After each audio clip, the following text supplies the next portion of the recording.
तो हेलो दोस्तों, वेलकम 2025 में। 2025 बहुत समय निकल गया, तो 26 भी आने वाला है और वायरस के साथ स्वागत नहीं हुआ था, तो वायरस के साथ स्वागत भी तो कर लेते हैं। इस चीज का देख लेते हैं। इन 9 महीने में लगभग 19 डेथ हो चुकी हैं अभी तक ब्रेन ईटिंग अमीबा के थ्रू। कहाँ पर? केरला में। अब केरला जो है इसी चीज के लिए हाईलाइटेड रहता है, हरदम इसी चीज हाई अलर्ट रहता है। चाहे वो निपाह वायरस हो, जीका वायरस हो या वेस्ट नील फीवर हो और अदर चीजें जैसे डेंगू भी है और भी बहुत सारे ऐसे वहाँ पर कुछ ना कुछ वायरस स्प्रेड करते रहते हैं। तो अगर आपको ये चीज़ जाननी है, तो अंत तक रुकिए कि केरल की ऐसा क्या सिस्टम है, क्या प्रॉब्लम है, तो हम उसमें बताएँगे आपको कि केरल ही क्यों सबसे ज़्यादा हाइलाइटेड रहता है। अभी हम देखते हैं कि देखिए, द प्रिंट है जो टॉप लेवल का न्यूज़पेपर है, इसके अलावा इंडिया टुडे है, द हिंदू है, इन सब ने कवर किया हुआ है। तो मैंने जो सभी सारी न्यूज़ है उनका सार तत्व इसमें निकाला हुआ है, इस वीडियो में निकाला हुआ है। अगर आप इसमें देखेंगे तो केरला में जो है वहाँ की असेंबली में ये हाइलाइटेड हुआ था, डिबेट हुई थी उस वहाँ पर अर्जेंट मोशन के थ्रू, है ना? ये एंडोजेंट मोशन है जो उसके बारे में हम कभी और डिस्कशन कर लेंगे। लेकिन अभी जो एम्बोइक मेनिंगो एन्सेफेलाइटिस है, इसके बारे में हम अभी डिस्कशन कर लेते हैं कि आखिर है क्या? जो केरला है उसको इस पे हाइलाइट क्यों रखा गया है? क्या ऐसी ज़रूरत पड़ी है कि जो केरला है वो इस पे हाइलाइट है? ठीक है? अभी और सबसे बड़ी इम्पोर्टेंट बात है कि जो प्राइमरी एम्बोइक मैंगो एन्सेफेलाइटिस है, यानी कि इसको पाम बोला गया है शॉर्ट फॉर्म में, ब्रेन इन्फेक्शन कॉल्ड है इसकी वजह से, है ना? और जो ब्रेन ईटिंग अमीबा है, इसको ब्रेन ईटिंग अमीबा बोला गया है। एक अमीबा है जो आपके दिमाग को खा रहा है। दिमाग को और भी चीज़ें खाती हैं, लेकिन ये चीज़ जो अमीबा है, ये दिमाग की जो ऊतक है, उनको खा रहा है। तो इसके बारे में हम जान लेते हैं। अभी तक प्रेज़ेंट टाइम के इस मंथ में, इस महीने में लगभग 9 डेथ्स हो चुकी हैं। कितनी? 9 डेथ्स हो चुकी हैं और टोटल अगर देखा जाए लास्ट 9 महीने में, तो अभी तक 19 डेथ हो चुकी हैं। अगर देखा जाए इंक्लूडिंग लगभग 4, इसमें जो सबसे बहुत बड़ी इम्पोर्टेंट बात है, 4 महीने का बच्चा भी इसमें डेथ हो चुका है। टोटल अगर देखा जाए तो 69 केस आए हैं इन्फेक्शन के अलग-अलग डिस्ट्रिक्ट्स में। ये बहुत बड़ी बात होती है अपने आप में। अगर आप इसमें और चीज़ें देखेंगे आखिर ये ब्रेन ईटिंग अमीबा है क्या? इसको है नेग्लेरिया फॉलिरी बोला गया है और ये बेसिकली करता क्या है, मस्तिष्क की जो संक्रमित करता है, infects the brain and destroy the brain tissue. जो ब्रेन के मस्तिष्क के ऊतक हैं उनको डिस्ट्रॉय कर देता है। फ्री लिविंग अमीबा जो है एक प्रकार की यूनिसेलुलर ऑर्गेनिज्म है, एक कोशिकीय जीव है जो, है ना? क्योंकि ये देखो गर्म में जो मीठे पानी की झीलें होती हैं, नदियाँ होती हैं, गर्म झरने होते हैं, वहाँ पर ये सामान्यतः पनपता है। इसमें एक और कारण देखा जाए, यहाँ पर अगर लिखा हुआ है, आप देखेंगे तो स्विमिंग पूल है जो, जहाँ पर आप नहाने जाते हैं, गर्मियों में अपनी गर्मी समाप्त करने जाते हैं, उससे भी हो सकता है। क्योंकि देखो कई बार ऐसा होता है उसमें पर्याप्त रूप से क्लोरीन नहीं हो। क्लोरीन की अगर पर्याप्त मात्रा नहीं होगी, तो एक वजह ये भी हो सकती है कि आपको ये ब्रेन ईटिंग अमीबा फैल जाए, है ना? अगर आप इसमें कुछ चीज़ें और देखोगे कि इसके सिम्पटम्स क्या होते हैं, जो सिम्पटम्स हैं, जो अभी तक रिसर्च में आया हुआ है, वो है हेड शेक यानी कि सिर दर्द, फीवर, इसके अलावा उल्टी, बुखार, ये सारी चीज़ें एक वजह हो सकती है। इसके अलावा बहुत सारे अलग-अलग जो लोग हैं, उनमें देखा गया सिम्पटम्स कि जो 1 से 18 दिन के बीच में ही उस व्यक्ति की मृत्यु हो जाती है, अगर सिम्पटम्स स्टार्ट हो चुके हैं। इसके अलावा जो लगभग 5 दिनों में, कि 5 दिनों में डेथ हो चुकी होती है। कई बार ऐसा भी होता है कि वो कोमा में जाएगा, उसके बाद 5 दिनों में ही डेथ हो जाए। एज पॉसिबल वे में है ये सारी चीज़ें। इसके अलावा एक और रिसर्च बताती है कि जो इसका फर्टिलिटी रेट है ओवर 90% है ग्लोबली में।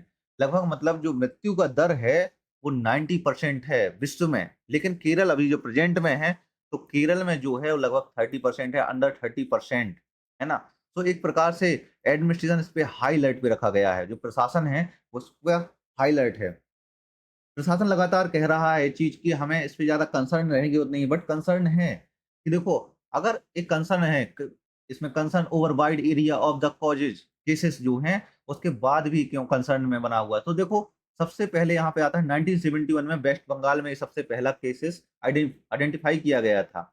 आइडेंटिफ़ाई किया गया था 1971 में। उसके बावजूद भी सोचो आज तक इसकी कोई भी दवाई नहीं बनी हुई है, कोई भी आपके पास वैक्सीन नहीं है कि आप इसके माध्यम से बच सकें। तो देखो, अगर केरला में देखा जाए तो 2016 में पहला केस आया था। 2016 में पहले केसेस आया था, उसके बाद 2024 तक टोटल जो थे 37 केसेस थे। कितने? 37 केसेस थे। वहीं अगर देखा जाए तो अभी तक डेथ नहीं हो रही थी बहुत ज़्यादा, इसमें केवल केवल 13 डेथ हुई थी। बट अगर देखा जाए तो सडनली एकदम से नंबर बढ़ गए। आपको देखा पिछले कुछ महीने में ही 1 महीने में ही 9 डेथ हो चुकी हैं। ये बहुत बड़ी बात होती है और पिछले 9 महीने में 19 डेथ मतलब पिछले जो 6-7 साल में नहीं हो रहा था, वो सडनली एकदम से पिछले 9 या 10 महीनों में हो गया है। ये बहुत बड़ी बात है ना? अगर आप देखोगे क्लाइमेट चेंज टू ब्लेम, क्या वाक़ई में क्लाइमेट चेंज को ब्लेम करना चाहिए? तो हाँ, बिल्कुल, क्लाइमेट चेंज एक कारण हो सकता है। क्यों कारण हो सकता है कि जो free living brain eating amoeba है, ये बेसिकली इसके इन्फेक्ट्स हैं, वो क्लाइमेट चेंज की वजह से दिख रहे हैं क्योंकि ये सामान्यतः गर्म वातावरण में पैदा होता है। इसका जो फूड सोर्स है, वो एक प्रकार का साइनोबैक्टीरिया है, जो सामान्यतः गर्म पानी में वो जन्म लेता है, गर्म एनवायरनमेंट में जन्म लेता है। अगर ये चीज़ आप देखोगे, तो जलवायु परिवर्तन बेसिकली करता क्या है? जो वाटर का टेम्परेचर है उसको बढ़ा देता है, हीट वेव को बढ़ा देता है। सो इसकी वजह से जब जो पॉन्ड्स हैं, पूल्स हैं, इन सब की पॉसिबिलिटीज़ है कि एनकाउंटर्स विद द पैथोजेन्स यहाँ पर पैथोजेन्स निवास करने लग रहे हैं। एक बड़ा कारण होता है कि जैसे पूल्स है, स्विमिंग पूल्स हैं और जो भी पॉन्ड्स हैं, झील हैं, झरने हैं, ऐसी बहुत सारी जगह हैं, जहाँ पर पानी रुका होता है। झरने में तो पानी रुका नहीं होता, फिर भी जो वहाँ पे गिर रहा है, वहाँ पे भी रुका होता है। तो कई जगह पे ऐसे हैं, वहाँ पर ये वायरस हैं वो पनप सकते हैं, वहाँ पे जो अमीबा है, साइनोबैक्टीरिया है वो पनप सकते हैं, एक वजह ये हो सकती है। क्या वाक़ई में ये जो गवर्नमेंट है वो इस वजह से एक पैराडॉक्स बना हुआ है, फेल हो गई है? तो केरला गवर्नमेंट फेल होने की संभावना है।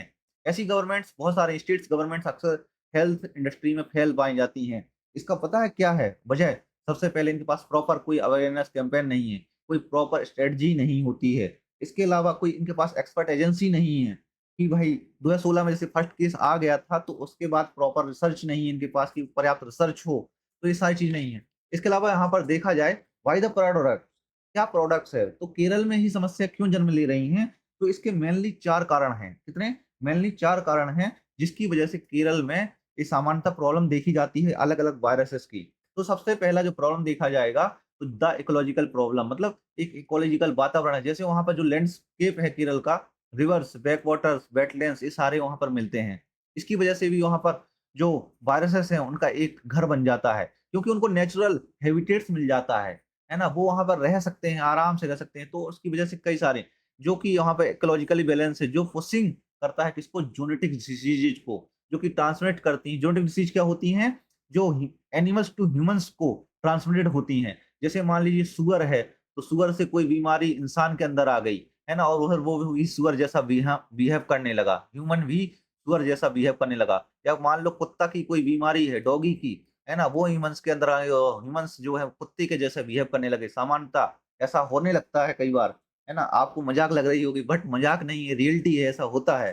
ठीक है ना? तो यहाँ पर ध्यान रखो। नेक्स्ट पॉइंट है कि द क्लाइमेट हॉटस्पॉट, है ना?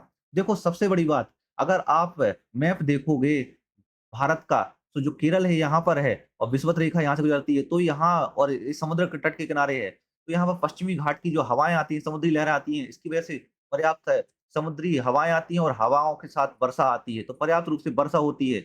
यहाँ पर बहुत सारे बैकवाटर्स, झीलें हैं, बहुत सारी नदियाँ हैं, तो इसकी वजह से जो हॉटस्पॉट एरिया बन जाता है, क्लाइमेट का, जलवायु का एक हॉटस्पॉट एरिया है। अब यहाँ पर विषुवत रेखा क्षेत्र की वजह से गर्म प्रदेश हो जाता है, गर्म स्टेट हो जाता है। जब गर्म स्टेट हो जाता है तो यहाँ पर 2 प्रकार के, एक तो जो वेक्टर्स बीमारियाँ होती हैं और इसके अलावा वाटर बॉर्न बीमारियाँ होती हैं, दोनों यहाँ पर मिलने लगती हैं। कौन-कौन सी? यहाँ पर आप देखोगे वेक्टर बॉर्न और वाटर बॉर्न डिसीज़ेज़ मिलने लगती हैं।